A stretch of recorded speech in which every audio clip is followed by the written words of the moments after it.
2026 అయితే చంద్రబాబు నాయుడు గారు కూడా స్పష్టంగా చెప్పారు, జూన్ 26 కల్లా ఇది పూర్తి చేసి అందజేయాలి. దానికి అనుగుణంగా టైం లైన్స్ అన్నీ కూడా మార్చుకొని ప్రతి ఒక్క కార్యక్రమంలో కూడా స్పీడప్ చేసి ఈరోజు కార్యక్రమాలన్నీ కూడా చేస్తున్నాం. దేశంలో కూడా వస్తున్నటువంటి 3 అద్భుతమైన గ్రీన్ఫీల్డ్ ఎయిర్పోర్ట్లు, ఒకటి నవీ ముంబై ఎయిర్పోర్ట్ ముంబైకి అదనంగా వస్తుంది, అలాగే జేవర్ నోయిడా ఇంటర్నేషనల్ ఎయిర్పోర్ట్ ఢిల్లీకి అదనంగా వస్తుంది, మరొకటి ముఖ్యమైనటువంటిది మన భోగాపురం ఇంటర్నేషనల్ ఎయిర్పోర్ట్.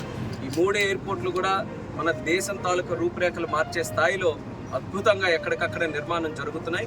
మరి ఇది కూడా మరొక సంవత్సరం కాలంలో ఇది కూడా పూర్తి చేసి జాతికి అంకితం చేయబోతున్నాం. ఇప్పుడే మన యాక్టివిటీ చూసుకుంటే ఇక్కడ ఎయిర్పోర్ట్ వస్తుంది కాబట్టి మన ఎయిర్పోర్ట్ తాలూకా డెవలపర్సే హోటల్ కూడా ఇక్కడ ఎస్టాబ్లిష్ చేస్తున్నారు. అది కూడా వచ్చే ఓపెనింగ్ టైంలోనే ఆ హోటల్ కూడా తాజ్ వాళ్ళకి అప్పచెప్పడం జరిగింది. తాజ్ సంస్థ ద్వారా ఆ హోటల్ను కూడా రన్ చేస్తారు. అలాగే చుట్టుపక్కల కూడా మనం చూసుకుంటే చాలా వరకు ఎకనామిక్ యాక్టివిటీ క్రియేట్ చేసే విధంగా స్కూల్స్ అదనంగా కొత్త స్కూల్స్ రావడం, లేకపోతే హోటల్స్ రావడం, లేకపోతే అదర్ సర్వీస్ ఇండస్ట్రీస్ ఆల్రెడీ ఇప్పుడిప్పుడే భోగాపురం చుట్టుపక్కల కూడా అన్ని ప్రాంతాల నుంచి కూడా ఇక్కడ ప్రజలు వచ్చి ఏదో ఒక రకంగా ఒక కార్యక్రమం చేయాలని ఉత్సాహంగా చూస్తున్నారు. అక్కడ నుంచి మనం చూసుకుంటే ఖచ్చితంగా దాని తాలూకా బెనిఫిట్ కేవలం విజయనగరం, విశాఖపట్నం వరకే కాకుండా శ్రీకాకుళం జిల్లాకి కూడా వచ్చే విధంగా ఇక్కడ ఎయిర్పోర్ట్ని భవిష్యత్తులో అన్ని రకాలుగా కూడా నిర్మిస్తామని సందర్భంగా తెలియజేసుకుంటున్నాం. యాక్చువల్గా కల్చరల్ డిజైన్స్ కూడా ఉత్తరాంధ్రలో ఉన్నటువంటి మన ముగ్గులు కానీ మన తాలూకా కల్చరు ట్రెడిషన్ అది కూడా ఉట్టిపడేలా ఇక్కడ ఇంటీరియర్స్ను కూడా మనం డిజైన్ చేయడం జరుగుతుంది. అది కూడా చాలా చక్కగా ఒక ముందు చూపుతో మన తాలూకా ప్రాంతాన్ని ప్రతిబింబించేలా ఆ కార్యక్రమాన్ని కూడా ఇక్కడ చేయడం జరుగుతుంది. అలాగే ఇక్కడ ఎయిర్పోర్ట్ తాలూకా రన్వే లెంత్ 3.8 కిలోమీటర్స్ ఉంది. దేశంలో పెద్ద ఎయిర్పోర్ట్ల తాలూకా రన్వేలు ఎంత పొడవుగా ఉంటాయో అంత పొడవైనటువంటి రన్వే ఇక్కడ మనం నిర్మించుకున్నాం. అంటే కేవలం రేపు భవిష్యత్తులో ఉండే డిమాండ్కే కాకుండా పెద్ద ప్లేన్స్ కూడా ఇక్కడ ల్యాండ్ అవ్వాలనంటే ముందు చూపుతో పెద్ద రన్వేని కూడా మనం ఎస్టాబ్లిష్ చేసుకున్నాం. కాబట్టి సుమారు 40 మిలియన్ కెపాసిటీ ఉండే ఎయిర్పోర్ట్గా ఇది తయారు చేయొచ్చు మనం భవిష్యత్తులో కూడా. విశాఖపట్నంకి ఈ యొక్క ఉత్తరాంధ్ర ప్రాంతానికి ఒక 30 సంవత్సరాలు 40 సంవత్సరాల వరకు పూర్తిగా ఇక్కడ ఉండే డిమాండ్ని కేటర్ చేసే విధంగా ఎయిర్పోర్టు మనకందరికీ కూడా ఉపయోగపడబోతుంది. వీలైనంత త్వరగా చేయాలనే ప్రయత్నంతో ఎప్పటికప్పుడు రివ్యూ మీటింగ్లు కూడా చేస్తున్నాం. చాలా సాటిస్ఫాక్టరీగా వాళ్ళు కూడా సహకరిస్తూ అన్ని కార్యక్రమాలు కూడా ముందుకు నడిపిస్తున్నారు. జిఎంఆర్ సంస్థ కూడా ప్రత్యేక అభినందనలు తెలియజేసుకుంటున్నాను. అలాగే మంత్రివర్యులు శ్రీనివాస్ గారు, కలెక్టర్ గారు అందరితో కూడా ఎప్పటికప్పుడు డిస్కస్ చేసి ఇది కూడా మనం ఇంకా కొంచెం డెప్త్లోకి వెళ్ళి సమస్యలు ఎందుకు వచ్చాయని చూస్తే గత 5 సంవత్సరాలు అప్పుడు ఉండేటటువంటి ప్రభుత్వం దీని మీద సరైనటువంటి దృష్టి పెట్టకొకటి, రెండోది జెన్యున్గా ఏ సమస్యను కూడా డీల్ చేయాలన్న ఆలోచన కూడా అప్పుడు లేదు. అందుకనే ఏ సమస్యను పరిష్కరిద్దామని జెన్యునిటీతో మనం వెళ్తే ఎక్కడికక్కడ అవినీతి కార్యక్రమాలు కానీ లేకపోతే అవకతవకలు కానీ ఇవి కూడా కొన్ని కనబడుతున్నాయి. అయితే మాకు కావాల్సింది ఫస్ట్ పబ్లిక్ ఎవరైతే ఉన్నారో వాళ్ళకి న్యాయం చేయాలి. ఎవరైతే ఎయిర్పోర్ట్ కోసం కాంట్రిబ్యూట్ చేశారో వాళ్ళెవరు కూడా నష్టపోకుండా ఉండాలి. ఆ ఉద్దేశంతో మేము కూడా డిస్కస్ చేస్తున్నాం. ఖచ్చితంగా అది చంద్రబాబు నాయుడు గారి దృష్టిలో కూడా పెట్టి ఈ ఇష్యూస్ని ఎలా సెటిల్ చేయాలో ఒక డైరెక్షన్ తీసుకొని ముందు కూడా నడుస్తామని స్థానిక ప్రజానికం ఎవరైతే వాళ్ళు కూడా దీంతో ఇన్వాల్వ్ అయి ఉన్నారో వాళ్ళందరికీ కూడా సభాముఖంగా తెలియజేసుకుంటున్నాం.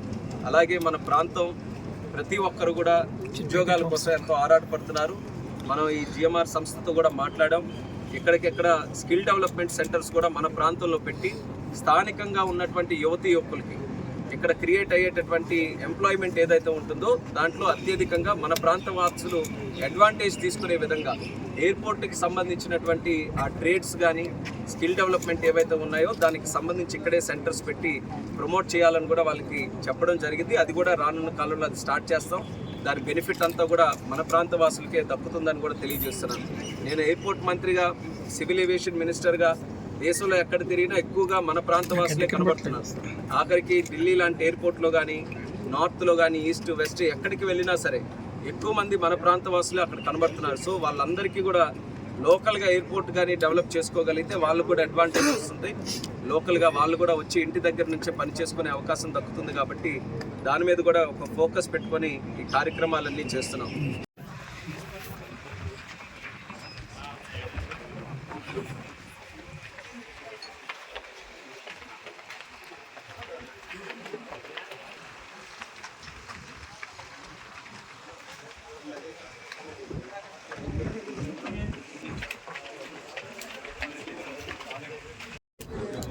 అతి ముఖ్యమైనటువంటి ప్రాజెక్ట్గా తీసుకున్న భోగాపురం ఎయిర్పోర్ట్ వీలైనంత త్వరగా కంప్లీట్ చేయాలన్న ఆలోచనతో రాష్ట్ర ముఖ్యమంత్రి వర్యులు చంద్రబాబు నాయుడు గారు ఇక్కడ ప్రత్యేకంగా రివ్యూ మీటింగ్ పెట్టి మా అందరికీ కూడా దిశ నిర్దేశం చేయడం జరిగింది. ఆ స్ఫూర్తితో ఎప్పటికప్పుడు ఇక్కడికి రెగ్యులర్ ఇంటర్వెల్స్లో రివ్యూ చేసుకొని ఎయిర్పోర్ట్ తాలూకా కార్యక్రమాలు అతి త్వరగా పూర్తి చేయాలన్న ఆలోచనతో ఇక్కడ ఉన్నటువంటి కాంట్రాక్టర్సు అలాగే గవర్నమెంట్ సిబ్బంది అందరికీ కూడా ఒక కొలాబరేటివ్ ఎఫర్ట్గా ముందుకు నడిపించే కార్యక్రమం చేస్తున్నాం. అయితే ఎవ్రీ మంత్ కూడా రివ్యూ చేయాలన్న ఆలోచనతో ప్రభుత్వం వచ్చిన తర్వాత ఒక 5 నెలలు కూడా కంటిన్యూస్గా చేశాం. తర్వాత పార్లమెంట్ బడ్జెట్ సెషన్స్ రావడం అలాగే మనకి మధ్యలో కోడ్ కూడా ఎమ్మెల్సీ ఎన్నికలు జరగడం వల్ల కోడ్ రావడం వల్ల ఒఫీషియల్గా ఇక్కడ రివ్యూ చేసుకోలేకపోయాం. మళ్ళీ ఇప్పుడు పార్లమెంట్ బడ్జెట్ సమావేశాలు కూడా పూర్తయిన వెంటనే ఏప్రిల్ నెలలో ఈరోజు రివ్యూ చేసుకున్నాం. గతంలో చూసుకుంటే 10th November 2024లో లాస్ట్ విజిట్ చేసినప్పుడు అప్పుడు ఓవరాల్గా ఎయిర్పోర్ట్ తాలూకా ప్రోగ్రెస్ 49% జరిగింది. సుమారు హాఫ్ వేలో మనం రీచ్ అయిన తర్వాత ఈ 5 నెలల కాలంలో 71%కి ఈరోజు భోగాపురం ఎయిర్పోర్ట్ తాలూకా పనులు పూర్తి చేసుకునే దశలో ఉన్నాం. ఎర్త్ వర్క్స్ ఏవైతే ఎర్త్ వర్క్స్ ఎయిర్పోర్ట్ తాలూకా కాంపౌండ్ సైట్లో మనం అందరూ కూడా చేయాల్సి ఉన్నాయో అది ఆల్మోస్ట్ 99.3% గతంలో జరిగితే ఇప్పుడు పూర్తిగా 100% ఎర్త్ వర్క్స్ అన్నీ కూడా మనం సైట్లో కంప్లీట్ చేసుకోవడం జరిగింది.